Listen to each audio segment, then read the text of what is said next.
Aksi nekat petani Riau mewarnai Hari Tani Nasional di Jakarta. Ya benar ayam, mereka ini mengecor setengah tubuhnya dengan semen pemirsa sebagai simbol putus asa atas konflik agraria yang tidak kunjung usai.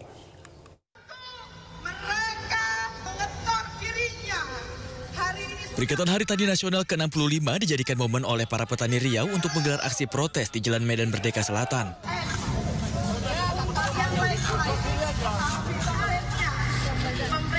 Dengan menggunakan wadah besar, dua petani membiarkan tubuhnya terkurung semen hingga separuh badan.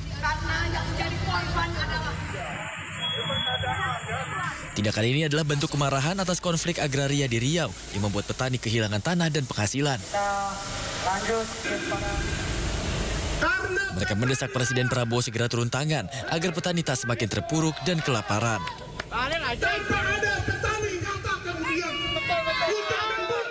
Dari Jakarta, Rani Sanjaya, A-News melaporkan. Anda kembali di Sindo Today, pemirsa. Sejumlah siswa SMA Negeri 1 Cihampelas harus dievakuasi ke rumah sakit terdekat. Ya, para siswa tersebut diduga karena keracunan usai menyantap menu makan bergizi gratis.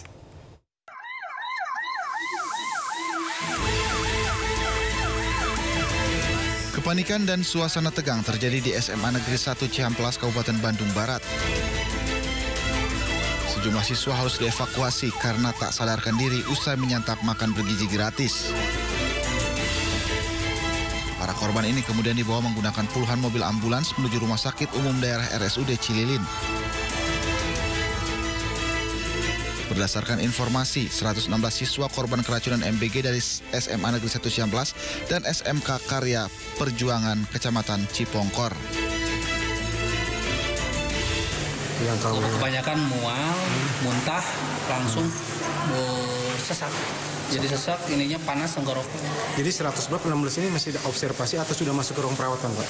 Yang 116 itu udah yang dirawat sebagian, yang pulang sebagian.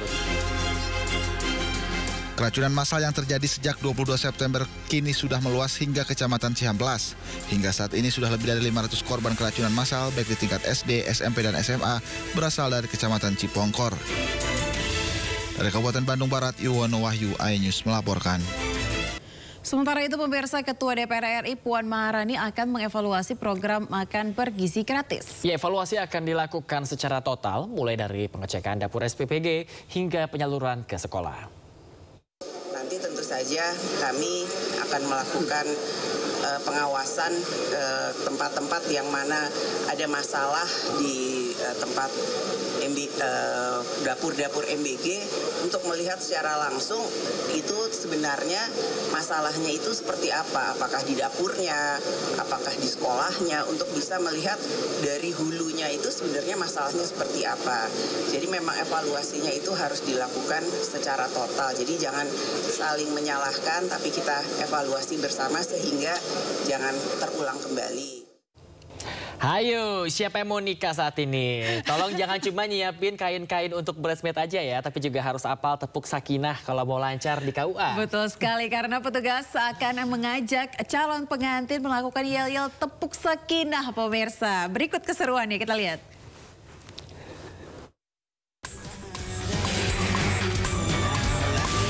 Siap-siap imbauan bagi catin atau calon pengantin di seluruh tanah air agar menghafalkan yel-yel tepuk sakinah sebelum melangkah menuju KUA untuk mendaftarkan pernikahan.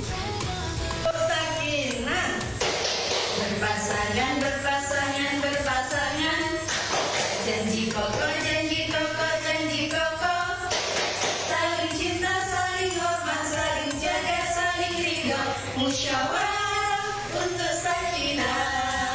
Tepuk sakinah adalah yel-yel yang dilakukan calon pengantin saat mendaftar pranikah di KUA. Staf kantor urusan agama akan memimpin pasangan catin untuk bertepuk tangan sambil menyanyikan lagu Tepuk Sakinah. Kegiatan ini bertujuan memberi pemahaman menuju pernikahan bahagia setelah ijab kabul. Sejak yel-yel ini viral di media sosial, berbagai tanggapan muncul bahkan langsung dipraktekkan oleh sejumlah pasangan. Masa kamu nggak? Yang tunggu ya, yang tepuk sakinah. Berpasangan, berpasangan, berpasangan, saling kokoh, saling kokoh, saling kokoh, saling cinta, saling hormat, saling jaga, saling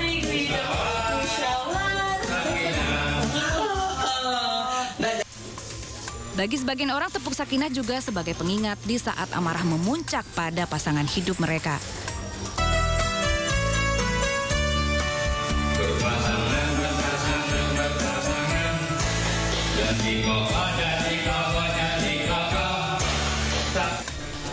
Tidak hanya sekedar yel-yel yang menjadi tren di media sosial, tepuk sakinah adalah metode edukatif yang seru dan ringan berisi nilai-nilai keluarga harmonis. Tim Liputan iNews melaporkan. Ini kayaknya menjadi solusi ya. Iya, seru mengurangi pertikaian di rumah tangga. Iya, jadi kalau lagi bete-betean langsung sayang, tepuk sakinah. Solusi ya. Nah, ini ada juga solusi pemirsa di mana sawah ini kan umumnya menjadi lahan untuk menanam padi. Namun tidak bagi petani di Madiun, Jawa Timur yang menyulap sawahnya ini menjadi kolam budidaya ikan koi. Nah, mesti butuh kesabaran dan juga ketelitian. Budidaya koi ini menghasilkan keuntungan yang berlipat ganda.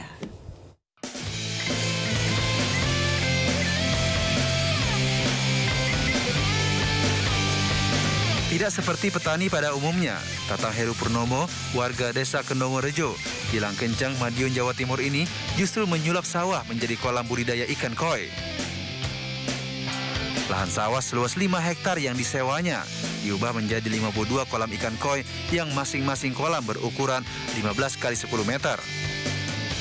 Dalam satu kali musim produksi, mulai penyiapan lahan hingga panen dibutuhkan waktu sekitar 6 bulan.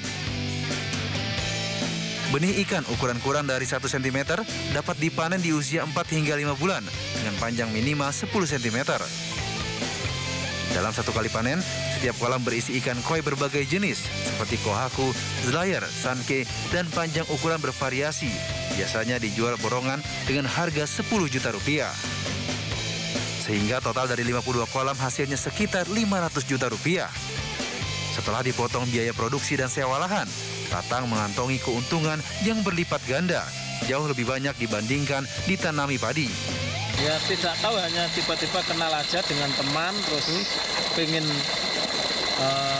budidaya koi, terutama breeding sama pembesarannya. Jadilah seperti ini. Meski menghasilkan untung berlipat, budidaya koi memerlukan ketekunan dan ketelitian, seperti mengukur suhu air, kadar oksigen yang tercukupi, serta kebersihan air agar terhindar dari penyakit.